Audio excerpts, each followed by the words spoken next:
Hello student, welcome back to my YouTube channel Math Success Mantra. और आज class 10th में मैं आपके सामने लेकर आया हूँ क्वेश्चन डिस्कशन। तो जो प्रीवियस टेस्ट हुआ है आपका टेस्ट 2 जिसको बोलते हैं, इसका पेपर सब लोगों के पास होगा। तो इसी के क्वेश्चन को हम डिस्कस करेंगे। आपको दिए गए थे 5 क्वेश्चन और 5 क्वेश्चन के जो सॉल्यूशन आपको सेंड करने थे, और उस क्वेश्चनों को मात्र 6 से 7 बच्चों ने ही सेंड किया है।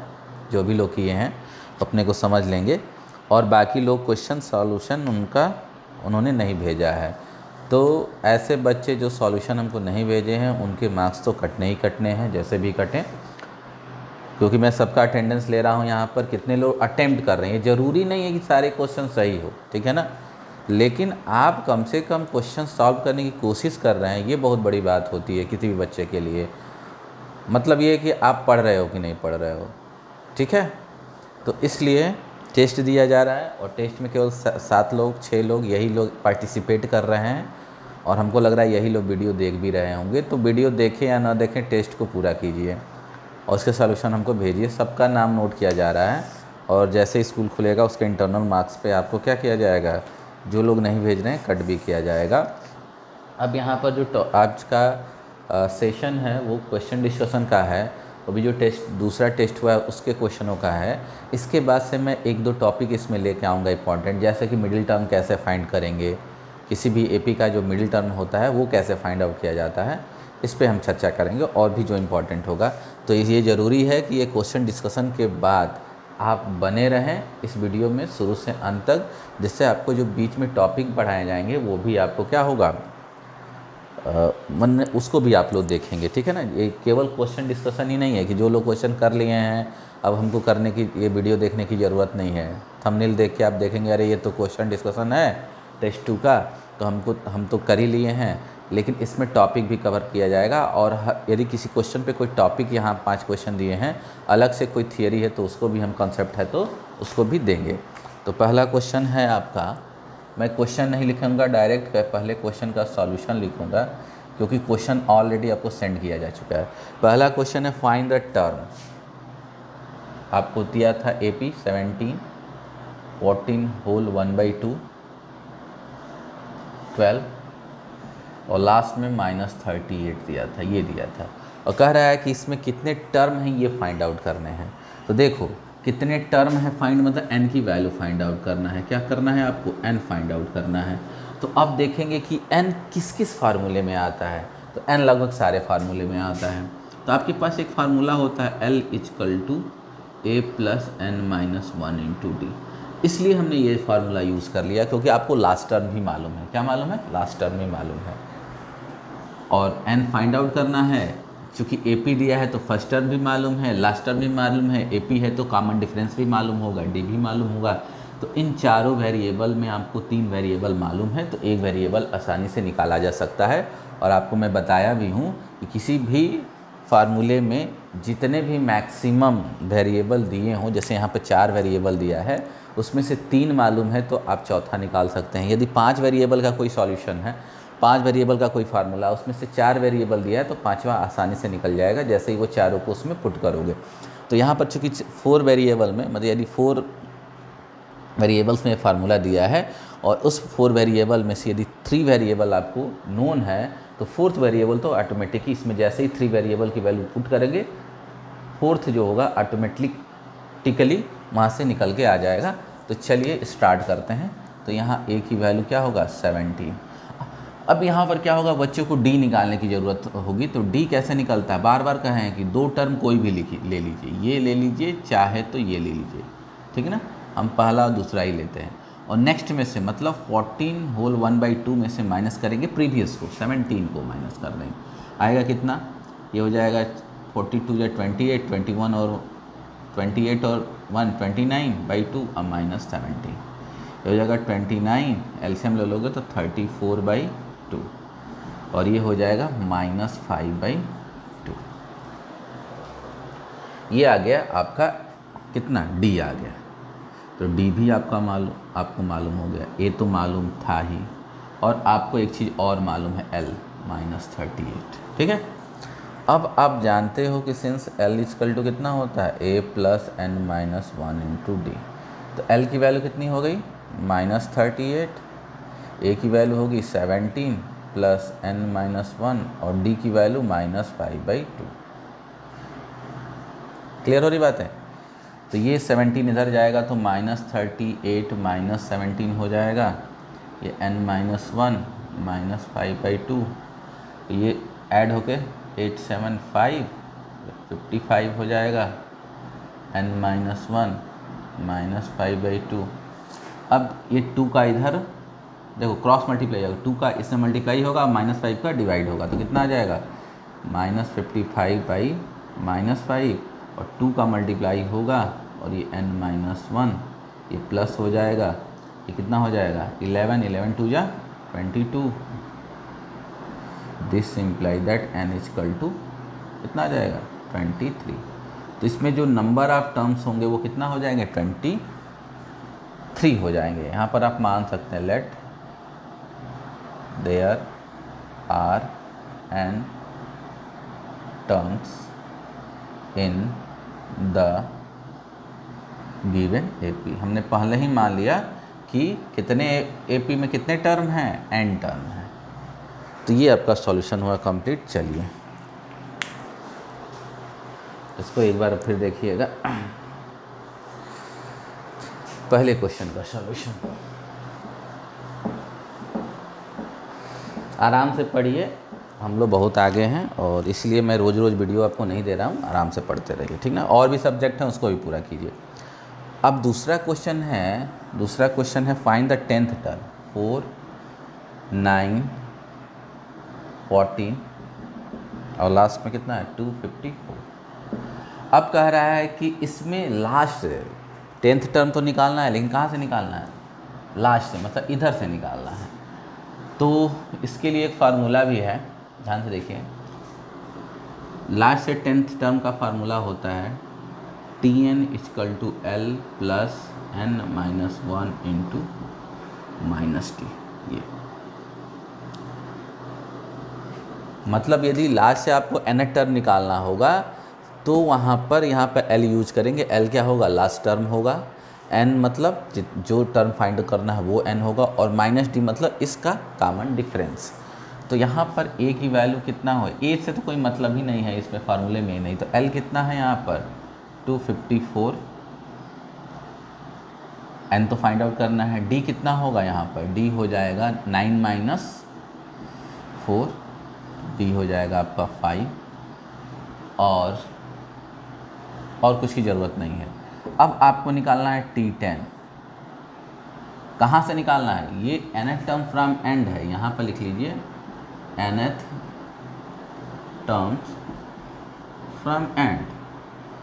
तो लिखिए 10th term from end equal to हो जाएगा L plus 10 minus 1 into -t, ठीक है।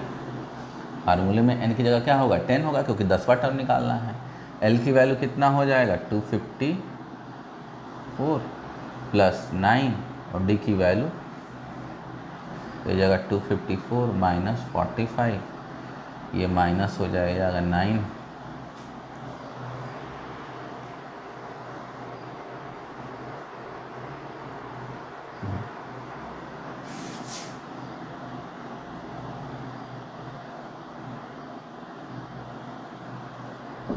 नाइन हो गया, 14 माइनस ये हो जाएगा 0 और ये होगा 209, कितना आ जाएगा 209 आ जाएगा। देख लीजिएगा फार्मूला, याद रखिएगा ये फार्मूला आ गया।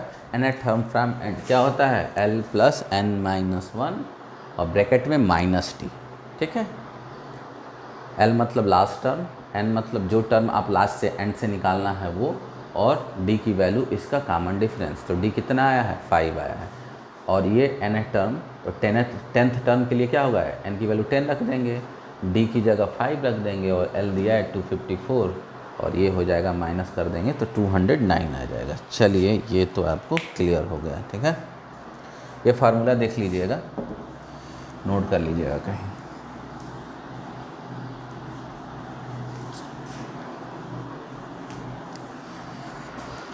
अगला है क्वेश्चन नंबर 3। क्वेश्चन नंबर 3 कहता है डिटरमाइन के सो दैट। अब कह रहा है कि 4k + 8 2k square plus 3k + 6 और लास्ट में है 3k स्क्वायर 4k + 4। ये तीनों एपी में दिया है। क्या दिया है? Since this are in AP. और यदि ये एपी में दिया है तो के की क्या वैल्यू होगी? तो ध्यान से देखिएगा, एक फार्मूला है ए, बी और सी। ये 3 नंबर एपी में है। तो ये बताइए यदि ये 3 नंबर एपी में है तो इनके बीच का जो डिफरेंस आएगा b - a और इनके बीच का जो डिफरेंस आएगा c - b, ठीक ना। डिफरेंस निकालने के क्या करेंगे? नेक्स्ट में से प्रीवियस को माइनस कर देंगे। इसमें का डिफरेंस निकालने के लिए नेक्स्ट में से क्या होगा? प्रीवियस को माइनस कर देंगे। चूँकि AP है तो इसके बीच का जितना डिफरेंस होगा उतना ही डिफरेंस इसके बीच में होगा, मतलब ये दोनों आपस में इक्वल हो जाएगा। अब -b को इधर लाओगे तो b और -b इधर आएगा तो +b 2b हो जाएगा और ये उधर जाएगा तो क्या हो जाएगा? a + c हो जाएगा। तो एक फार्मूला तो ये बन गया। चाहे तो लिख लो b = क्या होता है? a + c/2 होता है। ये भी जो फार्मूला यूज़ करना हो आप यूज़ कर लो। यदि 3 नंबर ABC AP में है तो 2b = a + c या b = a + c/2 होता है। तो यहाँ पर 3 नंबर है, ध्यान से देखो। ये मान लो a, इसको मान लो b और इसको मान लो तुम c। अब ये AP में दिया है, देयरफॉर क्या हो जाएगा? b = a + c/2। बोलिए, समझ में आ रहा है? तो b की वैल्यू कितना है? 2k square + 3k + 6। a की वैल्यू क्या होगा? 4k + 8। c की वैल्यू क्या होगा? 3k square 4k + 4 /2। 2 का इधर मल्टीप्लाई कर दो तो कितना हो जाएगा? 4k square 6k + 12। यहाँ पर क्या हो जाएगा? 3k स्क्वायर 4k और 4k कितना हो जाएगा? 8k और 8 और 4 कितना होगा? 12 हो जाएगा। ये कैंसिल हो जाएगा। ये 3k स्क्वायर 4k स्क्वायर से माइनस हो जाएगा तो k स्क्वायर हो जाएगा। ये इधर जाएगा 6k - 8k कितना होगा? -2k = 0। This imply that k - 2 = 0। This imply that k = 0 और k = 2। ये 2 सॉल्यूशन आएंगे। या तो k की वैल्यू क्या होगा? 0 होगा या तो k की वैल्यू क्या होगी? 2 होगी। और इन दोनों केसेस में ये क्या होगा? AP हमें आपस में होगा। एक लड़का क्वेश्चन बोला था कि शायद ये गलत है क्वेश्चन, तो देख ले भाई, सॉल्यूशन हम बता दें यहाँ पर। तो ये आपका सॉल्यूशन था। चूँकि AP में था, इसको ABC मानोगे और ABC यदि लेट कर लेना, लेट a = ये, b = दिस, c = दिस, और अगर AP में है तो b = a + c/2 होगा। सारी वैल्यू रख के सॉल्व कर दोगे, k की वैल्यू आ जाएगा। चलिए, अब है क्वेश्चन नंबर 4। क्वेश्चन नंबर 4, सारे क्वेश्चन अच्छे हैं। क्वेश्चन नंबर 4 भी अच्छा है, सारे क्वेश्चन अच्छे हैं, सब बढ़िया बढ़िया क्वेश्चन हैं। आप इनको अच्छे से पढ़िए। और भी क्वेश्चन आप लोग बना लिए होंगे, लेकिन इनको भी अच्छे से पढ़िए। अब अगला दिया है कि किसी AP का 6th टर्म कितना है? -10 और 10th टर्म कितना है? -26। तो डिटरमाइन 15th टर्म आप दिए AP, उसका 15वां टर्म निकालना है। किसी AP का 6वां टर्म दिया है और 10th टर्म दिया है, उसका 15वां 15th।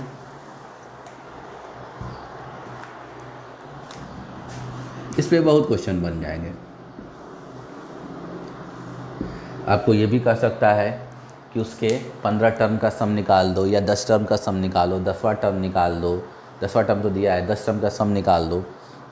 अब देखो, इन दोनों चीज़ से यदि ये दिया है और ये दिया है तो हम AP ही तुरंत फाइंड कर लेते हैं। क्वेश्चन ये भी हो सकता है कि फाइंड द AP, तो हम इन दोनों से हम पूरी AP बना लेंगे।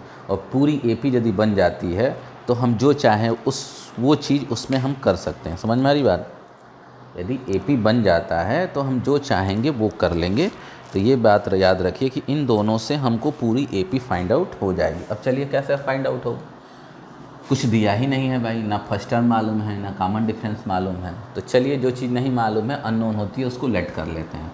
मैथ तो यही है, ठीक ना। Let A be the first terms and d be the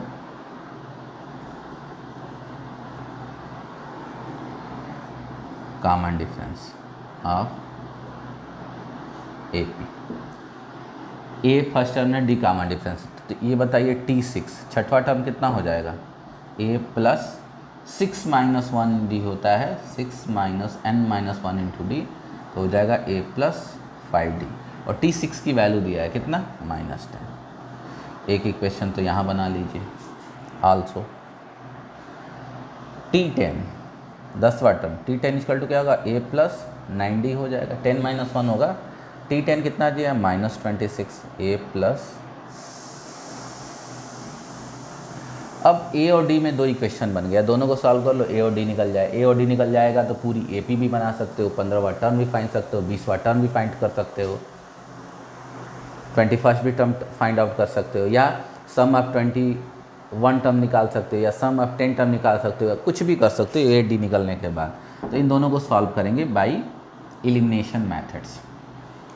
तो एलिमिनेशन मेथड्स कहता है कि यदि दो वेरिएबल a और d में दो इक्वेशन दिए हैं तो जिसका कोएफिशिएंट इक्वल है उसको, या तो कोएफिशिएंट इक्वल नहीं है तो कोएफिशिएंट इक्वल करिए, अदरवाइज कोएफिशिएंट इक्वल है और यदि सेम साइन में, देखो a और a मतलब सेम साइन में है, तो दोनों इक्वेशन को सब्ट्रैक्ट कर दीजिए। तो यहाँ पर हम क्या करेंगे, सब्ट्रैक्ट करेंगे। लिखिए सब्ट्रैक्टिंग 2 फ्रॉम फर्स्ट, दो को वैसे से माइनस कर दीजिए। माइनस कर देंगे तो सबकी साइन चेंज होंगी, ये माइनस है तो प्लस, ये माइनस, ये माइनस, तो 10 -10 प्लस 26 कितना हो जाएगा, 16। a और माइनस से कैंसिल, 5d और -9d कितना होगा, -4d। तो d की वैल्यू क्या होगा, 16 बाई -4, d हो जाएगा -4। और d -4 हो गया तो उसको फर्स्ट में रख दीजिए। लिखिए putting d equal to -4 in first, आपको क्या निकल जाएगा, a निकल जाएगा।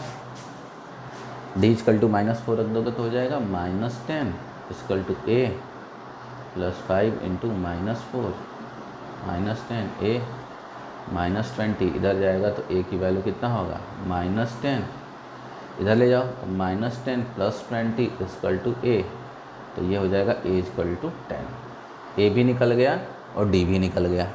यदि दो चीज़ निकल गया तो आप 15वां टर्म नहीं निकालोगे। T15 कितना होगा, T15 इक्वल टू होगा a प्लस 14d, a की वैल्यू 10, 14 और d की वैल्यू -4, ये 10 कितना होगा 56, माइनस कर दो कितना हो जाएगा 46। आ गया आपका T15, बहुत ही ईजीली आ गया। मतलब a और d निकल गया तो अब तो चाहे कुछ भी कर लो, पूरी AP लिख लोगे। AP लिखने के बाद जो टर्म चाहो वो निकल जाएगा, जितने टर्म का सम चाहो उतना सम निकल जाएगा। तो ये बढ़िया क्वेश्चन था।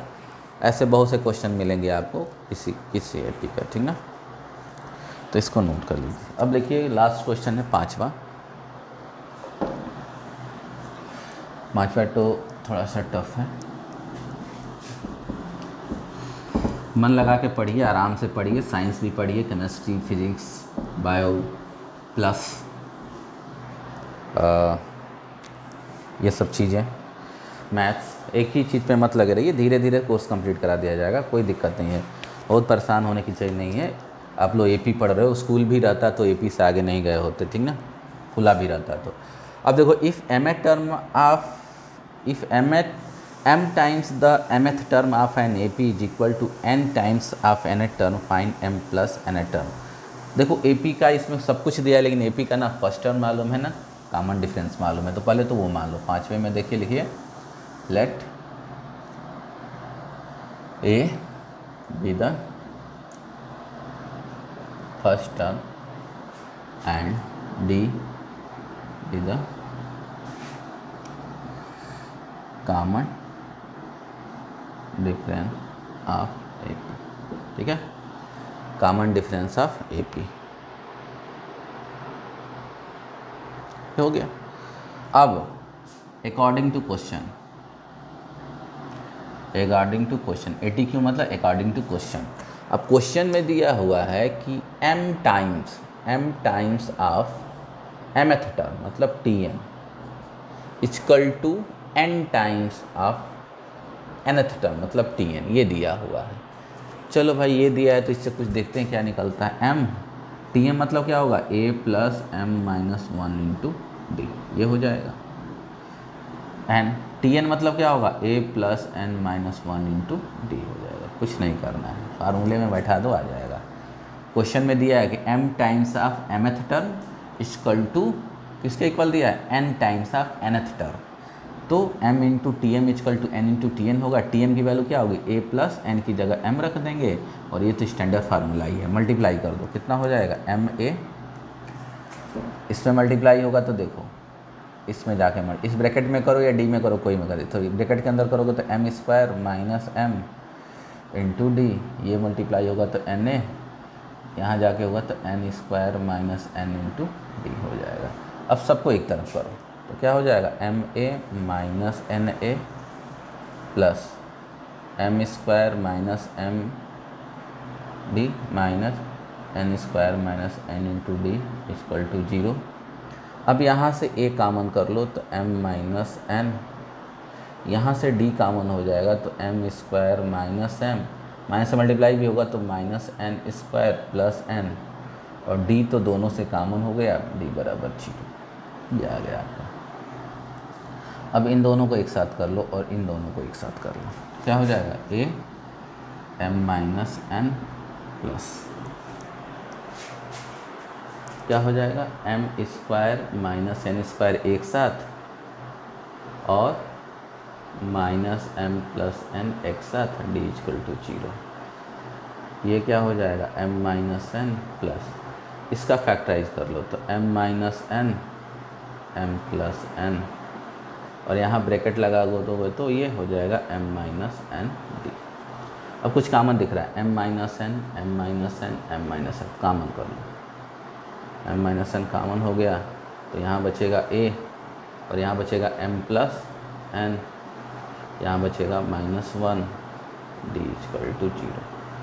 अब यहाँ दो चीज़ आ गया, दिस इंटू 0, तो या तो ये 0 होगा या तो ये 0 हो, तो m minus n equal to 0 करोगे, या a plus m plus N minus 1 into d equal to 0 करोगे। जब ये 0 करोगे तो m बराबर क्या हो जाएगा, n हो जाएगा, जो कि पॉसिबल नहीं है। मतलब mth टर्म और nth टर्म इक्वल नहीं, ये नहीं लेंगे, ये तो केस लेंगे ही नहीं। अब ये केस ले लेंगे, इसका मतलब ये हो गया, ये 0 है, तो एक ही क्वेश्चन ये बन गया। अब आपसे क्या पूछ रहा है क्वेश्चन में कि प्रूफ कर, ये find m plus n term, आपको निकालना है t m plus n, m plus n term मतलब टी एम प्लस एन, तो फार्मूला क्या हो जाएगा, a प्लस n की जगह m plus N minus 1 into D, ये निकालना है। और इसकी वैल्यू ऑलरेडी कैलकुलेट कर चुके हैं, क्या है, 0, फाइनल वैल्यू क्या हो जाएगी, 0। तो m प्लस एन टर्म कितना हो जाएगा आपका, 0 हो जाएगा। तो अच्छे से इसको देखिएगा, आपको बता दिया गया है कैसे सॉल्यूशन हुआ है, एक बार पढ़िएगा, क्लियर हो जाएगी बातें। अब चलिए मिडिल टर्म कैसे फाइंड आउट करते हैं, ध्यान से देखिए। मिडिल टर्म का कॉन्सेप्ट मैं बताने जा रहा हूँ।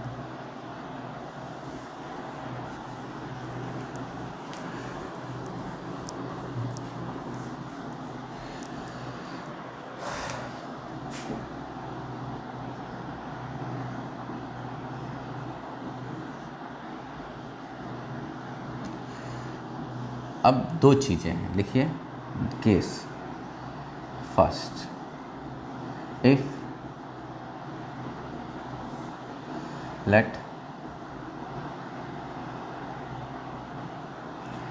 There are n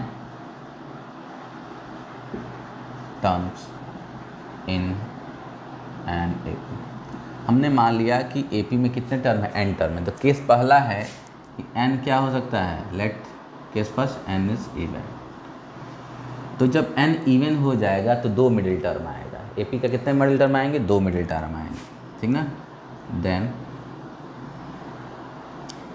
there are two middle terms, ठीक है ना। कौन सा होगा, एक तो हो जाएगा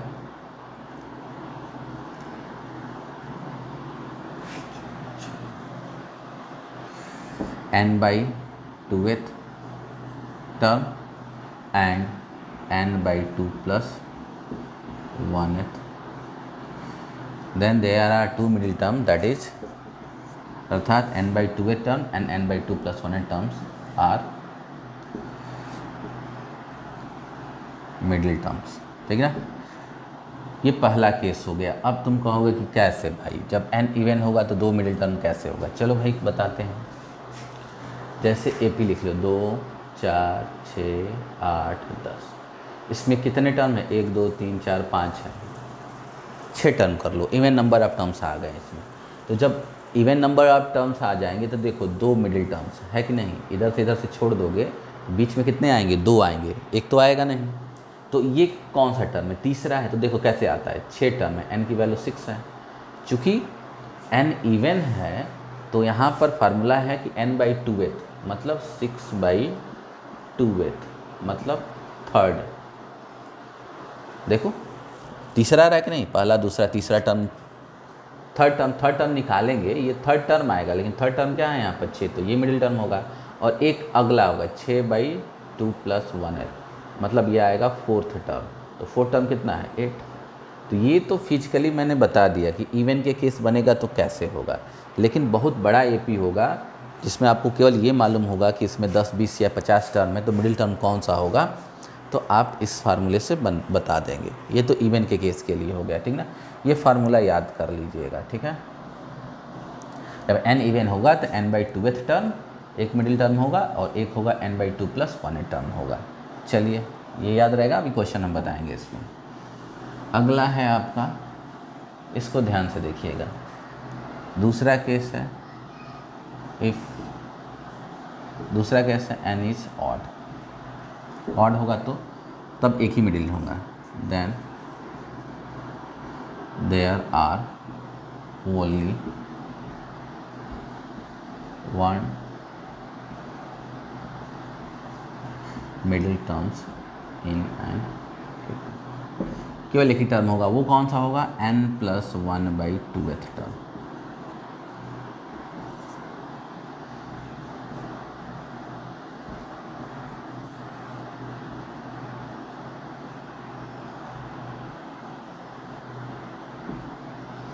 क्लियर हो रही बात है? चलो हम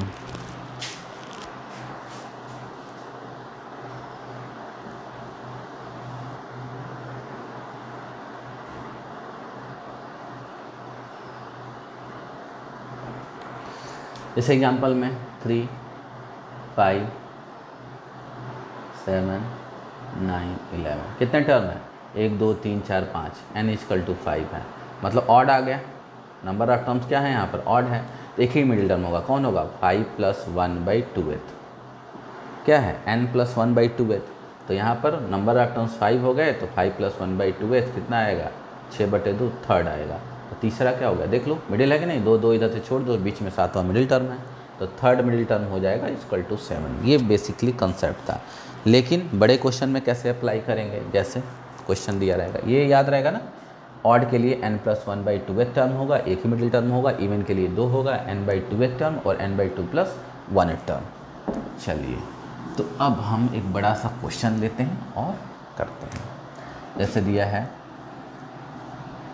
2 4 6 और लास्ट में 102 और कह रहा है कि इसका मिडिल टर्म निकालो। तो देखो मिडिल टर्म निकालने के लिए पहले नंबर ऑफ टर्म्स भी मालूम होने चाहिए कि इसमें नंबर ऑफ टर्म्स कितने हैं। तो नंबर ऑफ टर्म्स कैसे पता चलेगा? फार्मूला यहाँ पर देखो, A दिया है, D दिया है, D कितना होगा? 2, लेकिन N नहीं मालूम है, लेकिन L मालूम है। मिडिल टर्म मान लीजिए कि दिया है, find the middle terms of following AP। हमको फॉलोइंग AP का मिडिल टर्म फाइंड करना है। तो पहले तो मिडिल टर्म फाइंड करने के लिए नंबर ऑफ टर्म्स मालूम होने चाहिए। तो इसमें नंबर ऑफ टर्म्स कितने हैं ये नहीं मालूम है। तो नहीं मालूम है तो क्या क्या चीज़ मालूम है वो लिख लेते हैं। A की वैल्यू मालूम है, D डिफरेंस मालूम है, नंबर ऑफ टर्म्स नहीं मालूम है, L मालूम है। तो हम जानते हैं कि इन चारों में एक रिलेशन होता है, L = A + n-1 × D। और इस रिलेशन में 3 मालूम है तो चौथा निकल जाएगा। तो 102, A की वैल्यू 2, n-1, D की वैल्यू 2, ये इधर जाएगा तो 100 n-1/2, इधर डिवाइड होगा तो 50 n-1, तो n की वैल्यू 51 आ गया। और आ गया ऑड आ गया तो मिडिल टर्म कितना हो जाएगा, ध्यान से देखिए, मिडिल टर्म्स इक्वल टू हो जाएगा ऑड प्लस 1/2, अभी फार्मूला लिखवाए थे, तो 51 प्लस 1/2 टर्म हो जाएगा, और ये हो जाएगा 52 52/2 कितना 26 टर्म हो जाएगा। और 26 टर्म मतलब T26, और यदि T26 निकालना है तो क्या निकालेंगे, a plus 26 minus 1 into D मतलब 25d, और a है 2, 25 इंटू डी की वैल्यू 2, ये कितना हो 52 52 आ गया मिनट। पहले नंबर आप टर्म्स फाइंड कर लिए, ऑड आ गया तो ऑड वाला फार्मूला लगा लीजिए, मतलब आपको 26 टर्म निकालना है, 26 मतलब T26 है, T26 का फार्मूला क्या होगा, a प्लस 25d, और a भी मालूम है, d भी मालूम है, रख दीजिए, निकल के आ गया। बोलिए कर लेंगे, बोलिए कर लेंगे कि नहीं कर लेंगे। अब यहीं पर क्या होता, 100 होता, तो 100 होता, चलो भाई इसको चेंज कर देते हैं, यहाँ पहले तो ये स्क्रीनशॉट ले लीजिए इसका, मैं फिर चेंज करने जा रहा हूँ, ठीक है, इस क्वेश्चन को, इसमें हमने इसको 100 कर दिया।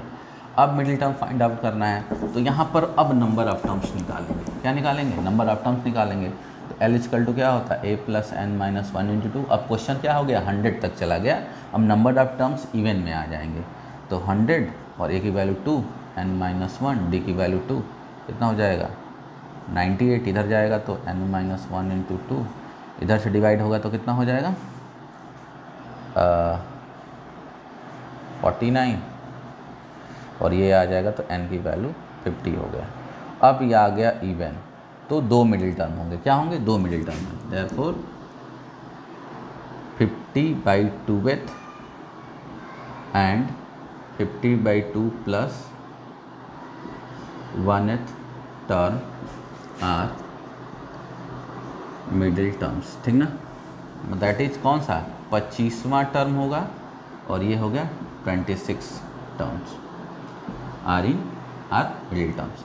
तो 25वां निकाल लीजिए, T25 क्या होगा, a प्लस 24d, a की वैल्यू 2, 24, d की वैल्यू 2, 24 दूना 48, अरे सॉरी हाँ 24 दूना 48 तो 50 आएगा, और T26 निकाल दीजिए, क्या होगा a प्लस 25 इंटू टी, कितना हो जाएगा,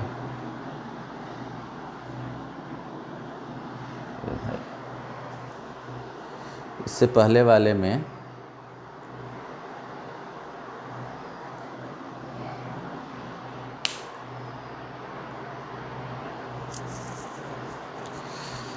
एक 102 डिवाइड किए थे तो कितना 26, हाँ चलिए, T26 कितना आ जाएगा, a प्लस 25d, a की वैल्यू 2, 25 इंटू 2 कितना होगा 50 2 52, तो एक मिडिल टर्म होगा 50 और एक होगा 52। बात समझ में आ रही है, तो ये करिएगा, यदि कहीं एरर कैलकुलेशन में होगा तो उसको ध्यान में रखिएगा, और मैं फिर कल या नेक्स्ट वीडियो कल दूँ या उसके नेक्स्ट डे दूँ आपको लेकर आऊँगा, उसमें और अच्छे अच्छे क्वेश्चन होंगे, और मे भी आपका AP नेक्स्ट वीडियो में कंप्लीट हो जाएगा, ठीक ना। अर्थमेटिक प्रोग्रेशन सम पे क्वेश्चन कराने हैं, अभी तो इस पे चल रहे थे, अच्छे से पढ़िए, आराम से पढ़िए, कोई जल्दी नहीं है। एक चीज़ आप करिएगा, थोड़ा पीछे से रिवाइज करते रहिए, ठीक ना, ज़रूरी नहीं कि आगे भागते जा रहे हो पीछे कुछ आ नहीं रहा है, कहीं से भी पढ़िए, कैसे भी पढ़िए, लेकिन इस वीडियो को लाइक शेयर और कमेंट बॉक्स में अपनी समस्या को लिखिए, जो क्वेश्चन ना आ रहा उसके बारे में पूछिए। धीरे धीरे हम टॉपिक पे पहुंच रहे हैं। रेगुलर क्लासेस इसलिए नहीं हो पा रही है कि नेटवर्क प्रॉब्लम, बारिश के वजह से, इन सब वजहों से थोड़ी सी दिक्कतें आ रही हैं, उनको दूर कर लिया जाएगा शॉर्टली। भरसक प्रयास किया जाए कि रेगुलर आपको मिले वीडियो, बट इसको अच्छे से देखिए, क्योंकि ये जो टेस्ट हुआ था इसमें सारे बढ़िया क्वेश्चन से बोर्ड में आने लायक हैं, ठीक है ना। आप लोग मजाक लेते हैं कि सर भरमा रहे हैं या जो भी चीज़ें, लेकिन सही है, जो क्वेश्चन हम लोग बताते हैं उसी को ध्यान में, जो इम्पॉर्टेंट क्वेश्चन है। देखो क्वेश्चन टफ होना ये ज़रूरी नहीं है कि इम्पॉर्टेंट हो। आप लोग सोचते हो कि ये क्वेश्चन बहुत कठिन है, ये तो इम्पॉर्टेंट नहीं। बोर्ड ऐसा क्वेश्चन पेपर नहीं बनाता है। देखो दोनों चीज़ें, बोर्ड को भी ध्यान में रखना है और अपना काम भी करना है। बोर्ड को पहली प्राथमिकता आपको देना है, सेकेंडरी में आपका नॉलेज। देखो नॉलेज प्राइमरी होता है, मैं ये नहीं कर रहा हूँ, नॉलेज प्राइमरी ही होता है, लेकिन आज का जो समय चल रहा है उसमें पहले बोर्ड में अच्छे नंबर लाना भी बहुत ज़रूरी है। एक चीज़ और है, नॉलेज हो जाता है तो सारी चीज़ें हो जाती हैं, लेकिन कभी कभी ऐसा भी देखा गया है जनरली बहुत से केसों में नॉलेज तो बहुत हो जाता है लेकिन बोर्ड में नंबर कट जाते हैं, इसलिए कि बच्चा क्या करता है उन क्वेश्चनों को एकदम इग्नोर करते चलता है जो बोर्ड लायक है या थोड़ा सा ईजी है। अब कहोगे सर क्या बोर्ड में इजी क्वेश्चन आते हैं? नहीं, ऐसा नहीं है, बोर्ड में इजी क्वेश्चन नहीं आता है लेकिन अच्छे क्वेश्चन आते हैं। अच्छा क्वेश्चन का मतलब ये नहीं हो कि टफ़ होना और इजी होना, अच्छा मतलब जिससे आपको एक क्या हो, पूरा एपी का कॉन्सेप्ट उसमें इन्वॉल्व हो, ठीक है ना। तो ये जो क्वेश्चन है पूरे एपी से रिलेटेड है। कुछ क्वेश्चन इतने टफ बना दिए जाते हैं जो बच्चा उसमें क्या करने लगता है, उलझ के रह जाता है या बहुत दिमाग लगाना, ऐसा बोर्ड क्वेश्चन पेपर नहीं बनाता है। ठीक है, जो अच्छे बच्चे हैं वो पूरा अच्छे से टफ क्वेश्चन बनाएं, और यदि मुझसे हेल्प चाहते हैं तो वो भी बताएं, लेकिन इन चीज़ों को ज़रूर में ध्यान में रखिए। और रेगुलर का रेगुलर आप लोग क्या करिए, अपनी पढ़ाई करिए और रेगुलर मेरी वीडियो को देखिए, अपने सुझाव दीजिए, और धीरे धीरे मैं एपी नेक्स्ट में या उस 2 या 3 और क्लास लगी, मैक्सिमम 3 लूँगा और मिनिमम सोच रहा हूँ कि 2 में कंप्लीट हो जाए, क्योंकि अब शम पे क्वेश्चन कराने हैं और देखते हैं वैरायटी ऑफ क्वेश्चंस क्या हैं। तो हो सकता है 3 भी क्लासेज आगे बढ़ जाए और फिर एपी के बाद हम लोग नया कोई टॉपिक स्टार्ट करेंगे। यदि आपकी कोई एडवाइस है कि नहीं ये टॉपिक स्टार्ट, तो वो भी आप बता सकते हैं कमेंट बॉक्स में, एपी के बाद क्या स्टार्ट करना चाहिए। बट एपी स्टार्ट करेंगे, ठीक ना। वर्ड प्रॉब्लम भी इस पर बेस्ड आते हैं, उसको भी देखा जाएगा, कुछ अच्छे क्वेश्चन भी उसको भी कराएंगे, ठीक है। तो वीडियो को देखिए, और यदि वीडियो देख रहे हैं तो आपको थैंक यू। वीडियो शेयर और लाइक ज़रूर करिएगा, ठीक है।